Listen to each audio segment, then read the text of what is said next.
Hello students, आज लेके आया हूँ रिमाइंडर थ्योरम। रिमाइंडर थ्योरम में बहुत दिक्कत आती है सबको, है ना। तो रिमाइंडर थ्योरम में जो बुक की एक्स्ट्राऑर्डिनरी लैंग्वेज लिखी हुई है, उस लैंग्वेज को बीट करते हुए हम अपने टॉपिक की ओर आते हैं, है ना। और इस टॉपिक को बहुत बढ़िया तरीके से एक्सप्लेन करने वाला हूँ। इसमें कुछ जो नई नई चीजें बताऊंगा और जो इसको करने का तरीका बताऊंगा वो बहुत ही अलग और बहुत ही बेटर होने वाला है। क्लियर है? तो बने रहिए वीडियो के साथ। देखिए, रिमाइंडर थ्योरम पढ़ने से पहले कुछ कुछ चीजें मैं आपको बता रहा हूँ, है ना, जो इसमें काम आने वाली है। मुझे बताइए कि अगर आप 15 को 6 से डिवाइड देते हो, किससे? 15 को 6 से डिवाइड देते हो तो आपका आंसर क्या आएगा? पॉइंट में नहीं लाना है, ठीक है। तो आप कुछ इस तरह से डिवाइड होगे, बीच में लिखिएगा 15, इधर डालिएगा 6, तो इधर कितने बार लगाओगे? 2 बार में आया कितना? 12। रिमाइंडर कितना बच गया? बोलोगे 3। इसमें कोई डाउट है? चलो ध्यान से देखना क्या क्या मेरे ये क्यों बता रहा हूं मैं, वो सीखना।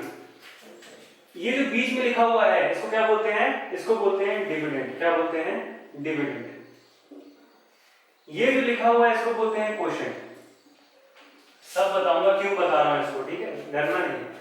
3 जो नीचे बचा है उसको क्या बोलते हैं? रिमाइंडर। जो यहां पे लिखा हुआ है इसको क्या बोलते हैं? डिवाइजर। क्लियर है? ध्यान से देखो, डिवाइजर, डिविडेंड, क्वोशिएंट, रिमाइंडर, है ना। अब मैं इसको मिटाता हूं, अब जो समझाता हूं वो समझो, बहुत इंपॉर्टेंट है ना। इसी से एक फॉर्मूला जनरेट हुआ है, dividend is equals to divisor into quotient plus remainder. ठीक है, dividend is equals to divisor into quotient plus reminder.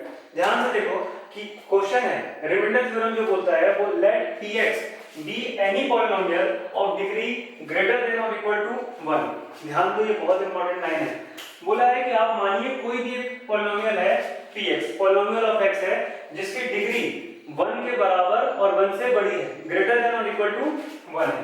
तो ग्रेटर देन का साइन ये हो गया और इक्वल टू का साइन ये हो गया, ऐसे लिखेंगे इसको, ग्रेटर देन इक्वल टू 1 है। इतना क्लियर है? ठीक। तो px polynomial of x is greater than equal to 1 है। अब ध्यान से देखो, and let a be any real number if px is divided by a linear polynomial x minus a। तो मुझे एक चीज बताओ कि अगर कोई भी टर्म किसी भी टर्म से डिवाइड होगा तो आंसर क्या? एक क्वोशिएंट आएगा और एक रिमाइंडर भी आएगा, है ना।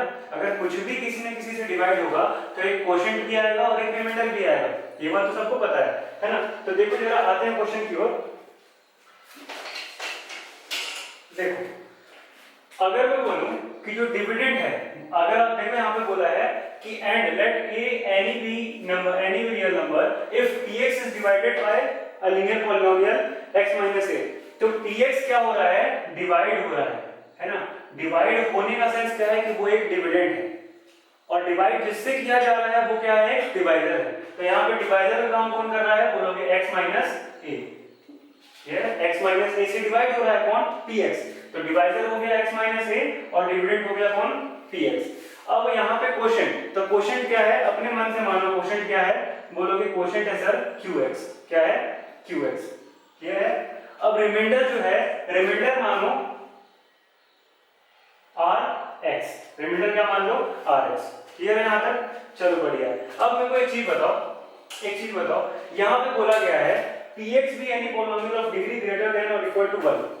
अगर किसी पॉलिनोमियल का डिग्री 1 से ग्रेटर और 1 के बराबर है तो उसका जो उस पॉलिनोमियल का जो रिमाइंडर आएगा उसका जो डिग्री होगा, क्या वो 1 से बड़ा हो सकता है कभी भी? तो बोलोगे जिंदगी में नहीं होगा बड़ा, है ना। तो क्या उसका पॉलिनोमियल क्या होगा? 1 से छोटा होगा, और 1 से छोटा होने का सेंस क्या है? कि 0 होगा। क्लियर है? अब उसने बोला है कि then the remainder is pa। Remainder क्या होना चाहिए?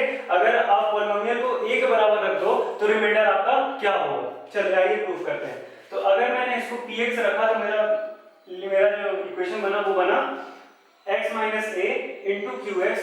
qx क्या है यहाँ पे? तो qx डिनोट कर रहा है क्वोशिएंट को, और rx किसको डिनोट कर रहा है? रिमाइंडर को। क्लियर है? तो अगर मैं pa लिखता हूँ, क्या लिखता हूँ? pa। तो जहां जहां x है वहां वहां क्या लिखा जाएगा? a लिखा जाएगा, है ना। तो a माइनस a हो गया और q a हो गया प्लस r a हो गया। ये है आर ए हो गया। अब जरा ध्यान से देखो a माइनस ए क्या हो गया, 0 हो गया, और 0 का मल्टीप्लाई अगर क्वोशंट के साथ होगा तो वो भी 0 का 0 हो जाएगा, पूरा सबको ले डूबेगा, प्लस में आर ए। अब जरा ध्यान से समझो, यही इंपॉर्टेंट चीज है,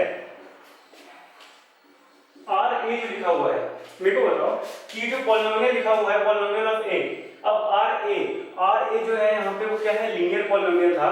इसको करने के दो तरीके हैं, ठीक है। लीनियर पॉलिनोमियल का जो एक्चुअल जनरल टर्म होता है वो क्या होता है, ax प्लस b होता है, ठीक है। अब यहाँ पे देखो एक चीज बता रहा है कि जो px be any polynomial of degree greater than or equal to 1, अगर px की जो डिग्री थी वो 1 से बड़ी और 1 के बराबर थी, तो जो उसका रिमाइंडर होगा उसका डिग्री क्या होगा, हमेशा 1 से छोटा ही होगा, और 1 से छोटा होगा तो क्या होगा, 0 होगा।